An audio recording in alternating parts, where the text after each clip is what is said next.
And our auction room's here with a special evening and preview of the Philip Smith sale, which takes place tomorrow. We have the whole studio contents and range of binding works by Philip Smith for sale at auction, which is a fairly unprecedented type of event. So we thought we'd mark it with a talk by a long associate and close friend of Philip Smith's, Dorothy Harab. She is a historian of bookbinding and private press, printing and design. She's written a history of the Greco-Inog press, a bibliography of the Old Style press, and in particular a celebration of Philip Smith at 80, which is published by the Designer Binders, Bookbinders Publications in 2008. Dorothy was also a director of the Designer Binders Publications offshoot, should we say, during the 1990s, is that right? It is, yes, 1993, some years ago. I'm sure all of you know pretty much more than I do about Philip Smith's work and his career. And if you don't, you probably shouldn't be here. I'll leave it to Dorothy to give an introduction to his work and to his career and influence on the world of craft binding. Thank you, Dorothy. I'd like to say good evening, ladies and gentlemen. Then, if you'll forgive me, I'm going to sit down because I'm no good at standing up anymore. First of all, I have to say that Nathan said, yes, they'll all know about this, so will you keep it brief? So if you'd like me to stop now, I'm very happy. In that, looking around the many faces I know, you do know a lot. You know a lot more about bookbinding than I do, and you know a lot about Philip Smith. So I think what I will do is truncate what I was going to say about Philip and just make a few comments. I have had the privilege of being a friend of Philip and Dorothy for many, many years. It must be getting on for 50 years or something. So I knew them pretty well, and I knew all these objects very, very well. So if you'd like me to do that, shall I just make a few comments of my assessment of Philip Smith? It doesn't say that you have to agree with it. And now, if you don't mind, I'll sit down.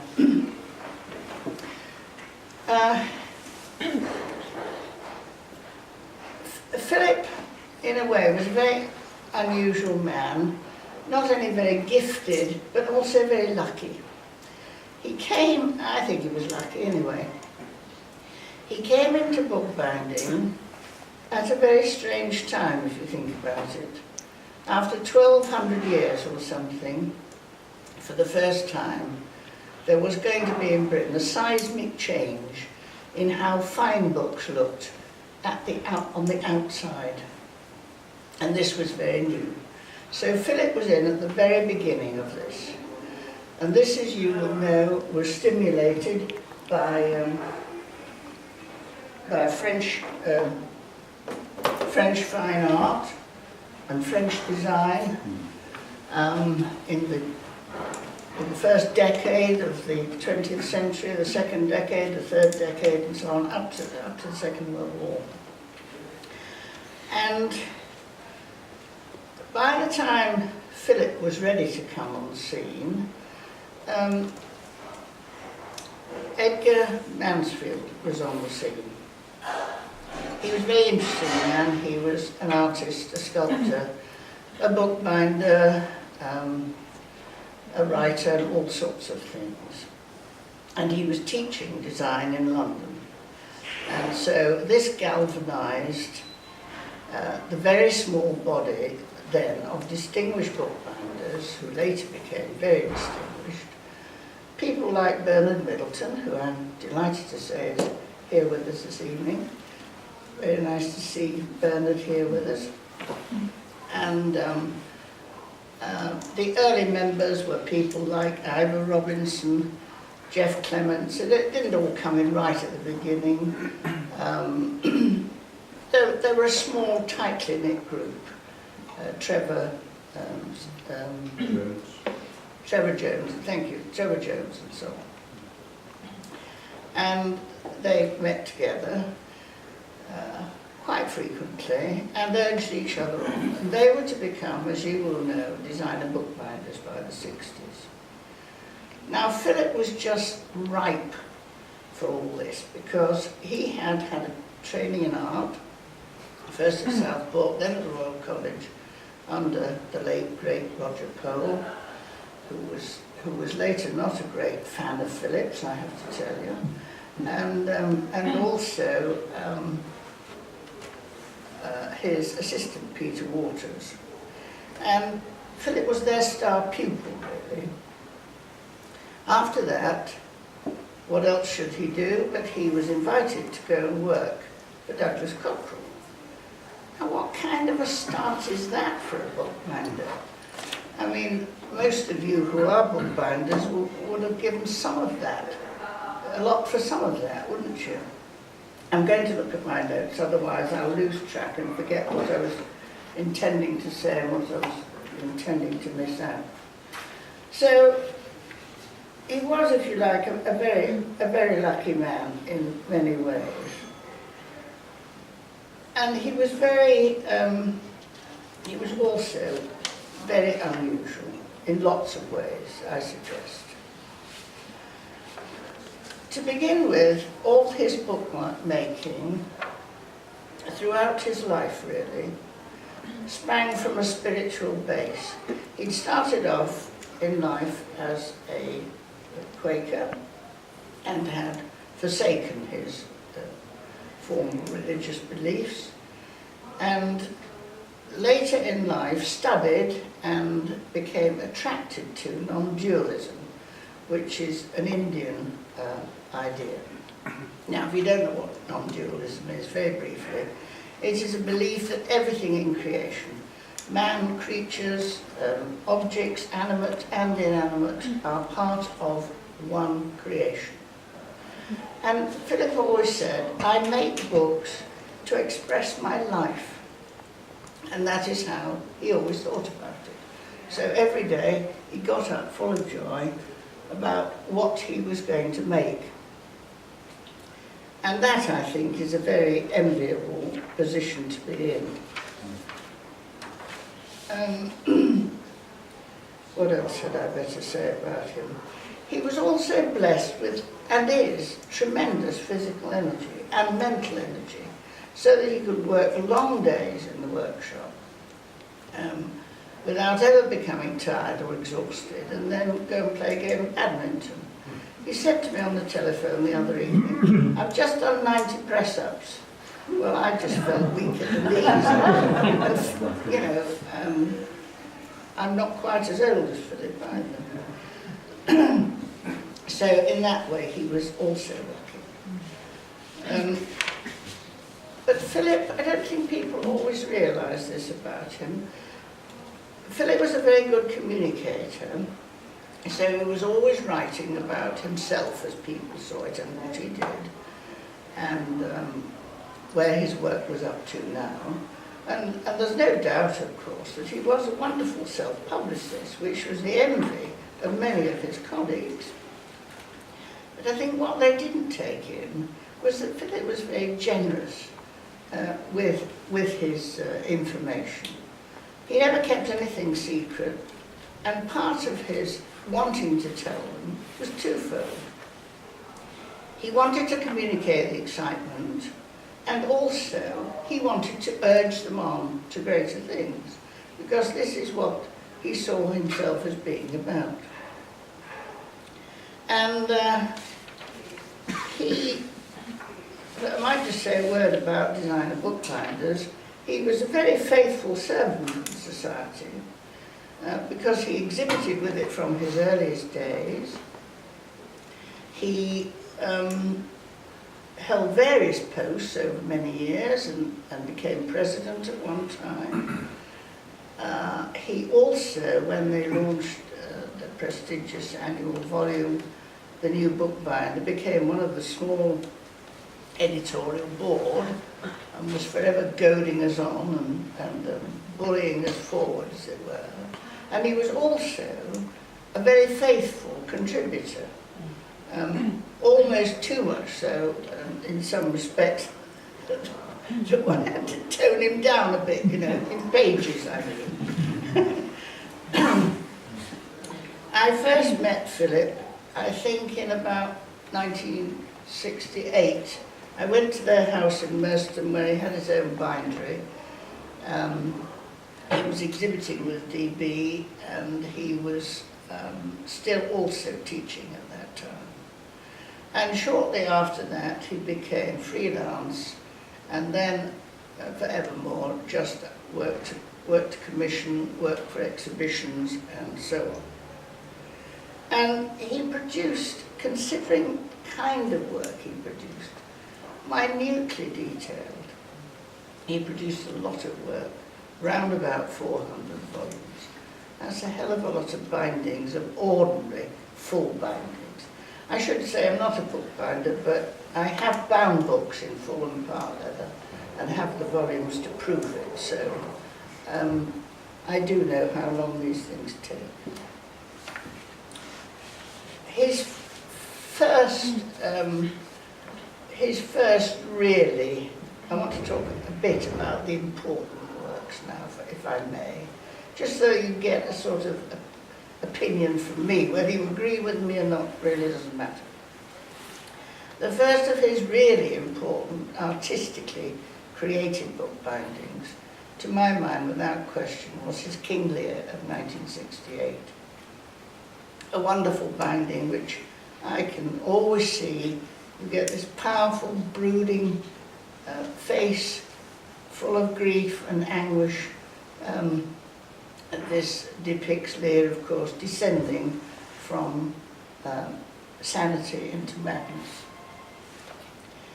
But Philip was also about colour. So even in this painful binding, and it is a painful image, it's relieved around the edges. There are areas of orange and there are areas of purple to suggest regality. So his bindings, in a way, on the whole, I would say, were usually always cheerful. He always sought to be sort of life-enhancing in his work, I would say. That binding that was produced in 1968, I still think it's one of the great bindings of the 20th century.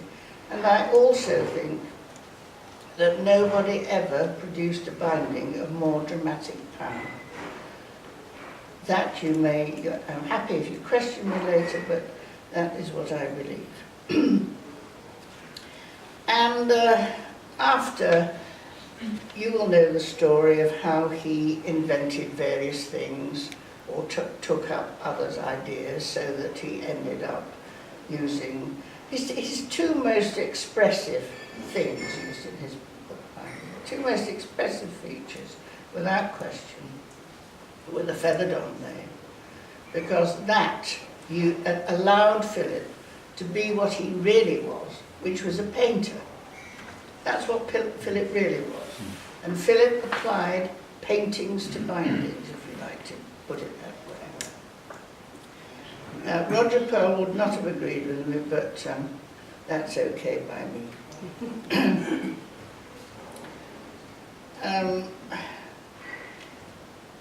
After Lear, he invented Marrell. Now, you probably all know what Marrell is, but I'll just remind you. He mixed up coloured leathers in a mixture of paste and PVA, dried it out, hardened it out to a great big lump, and then shaved it across so that you got a myriad of colours. I have to say it wasn't any old colour, of course. They were colour ranges to fit in, of course, with his designs. And this he used for little bits of highlights in his binding. And though he patented the method, I never met anybody who ever used it. Did anyone meet anyone who used marrow? Because I haven't.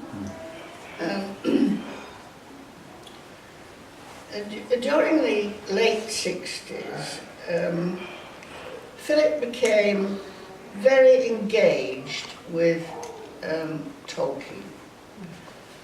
Some like me would almost say obsessed by Tolkien, but then I'm not a Tolkien fan. And the attraction of it to Philip was that Tolkien provided him with a ready-made world of characters and landscapes against which the primeval fight between good and evil was always going on, and goodness and truth always won out in the end. And this was deeply attractive to Philip. That was the real attraction. And you will know that several notable things came from that. First of all, the Great Book Wall, consisting of 21 volumes of The Lord of the Rings. This was 7 sets of the 3-volume edition. And people, it's earned a lot of derision. You know, what was the purpose in a wall of books? It didn't even matter what was the purpose of a wall of books, the same books. But Philip said that wasn't the point. The point was he was making an art object. And he was making an art object to go in his one-man exhibition held at the Centro del Bel Libro in Ascona on the shores of Lake Maggiore, where of course it looked terrific. After that, as you will, all of you know, I'm sure he then made a smaller, much more modest six book wall. But the interesting thing about it, wasn't only an art object, he was working something out. He wanted to work out if you could make micro images and macro images work together. So every volume, as individually bound, was a micro image of the world in that volume. And when they were placed in order in this great perspex frame, stack, framed in wood, they then produced 2 macro images front and back, one representing good and one representing evil. So that also, what was it about? Just in case you ever wondered what it was all about, and you probably have. The 60s and 70s were the great period for Philip's work, I think, when he produced at seemingly rapid order all sorts of exciting things. First of all, there was the Cresset Press Pilgrim's Progress, and the Cranach Press Hamlet, which is a particular favourite of mine. Works full of symbolism and spectacular imagery. Now, there's one thing that's always said about, never said about Philip, it seems to me. They talk about he uses his elements like a painting, but what they don't say is that they tell wonderful stories if you have time to stand and look.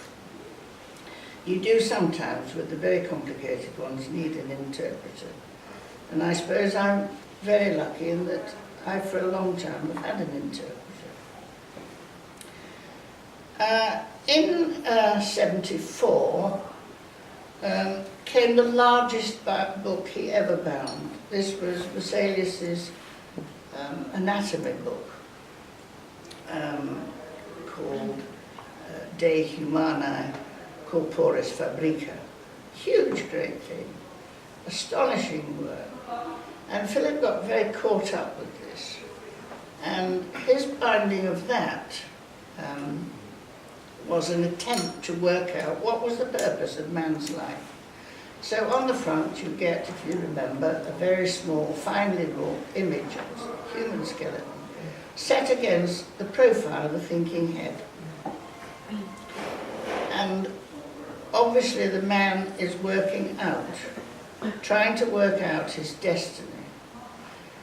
And as life proceeds, the man goes through the book so that on the bottom cover you've got death, represented by a big piece of black elephant skin.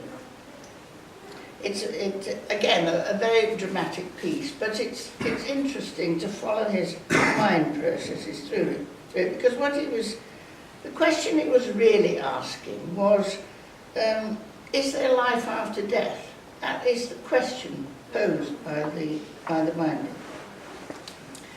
After that, he produced a number of exhibition pieces, the 5-volume Dove's Bible.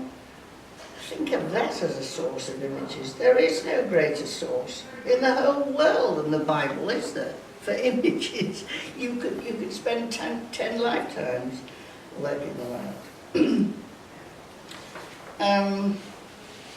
And then much later, in the sort of 1999, 2000, something like that, he did the book you can all see here, over there. This is Dante, as, in the version of Tom Phillips, the artist. Philip was a great admirer of Tom Phillips. And so I think we're very privileged that, having sat in the Smiths' sitting room for many years as a piece of art, it's now here for you to look at and to be sold. I know that many of you will have seen it already, but you'll have seen it in an exhibition, and you know what an exhibition's like. You're going along and somebody comes and has a chat and you get distracted. You don't see the half, do you? I was privileged to go to the Smiths' house very frequently, because since they moved to Wiltshire, we only lived about an hour apart. And every visit was wonderful, because among the many things we did together, we always went to the studio. And there were always fantastic things to see and in progress. And it was wonderful to see him, like a child, go from piece to piece to show you what he was doing, because he was full of the excitement of working it out or discovering something. Now, of course, the era of bookbinders from which Philip came was rich. We had many great bookbinders. Some of them are still with us, some of them sadly not. And I had great respect and admiration for all of them. And I tried to promote them wherever I could, because bookbinders aren't very good at promoting themselves on the whole. But I know this is arguable, but in my opinion, Philip was something extraordinary. They were all extremely talented, but he was, I think, something quite extraordinary. Not all his work was good, not all his work was enjoyable. That is true of every artist, I think. In 1978, I'm sorry, my voice is beginning to pack up, I've been talking too much. In 1978, I wrote about him. I always felt in a way that I was defending him, because his critics were many, you know. His imagery may mystify and tease, but it behoves the viewer to look with a mind stripped bare of prejudice in order to achieve some degree of divination. Because in a strict sense, his works have no progenitors by which we may be guided, or against which they can be measured. They are the product of a fertile imagination and an original cast of mind. And while novelty may often amuse, originality can often be disturbing. And it's the disturbing bit that we don't often like when we're confronted with it. These words I still hold true to be true of Philip. And his craft has been the means by which he has demonstrated artistic truth as he saw it. Now, as you know, he went all over the bookbinding world pretty well, exhibiting, lecturing. So he's very, very widely known. He must be the most written about 20th and 21st century binder ever. And many honours came his way, as you will know, culminating in his investiture with an MBE for his services to art. Now that's probably enough for you, because you know so much about this. In many respects, you know more than I do. So if you'd like a few minutes to ask me questions or hunt me down or whatever you'd like to do, please do. It's easier than like going on talking about, thank you, things you don't want to hear about. Two little points. You said that Sir Roger Poe was not an ardent admirer. In a letter to me, Roger said, "I think he's mad." With regard to the Merrill, for those who don't know the technique, it was stuck, the slice was stuck to the surface of the leather. Then when it was dry, the back of the leather flesh side was spoke shaped, so that it became an inlay. And I think that was rather new at the time. Yes, it was. Just a comment on Marrow, and you said that you don't think anybody had used it as a sort of from the patented point of view. The reason it was patented was nothing to do with bookbinder, and Philip didn't pay for the patent or the application.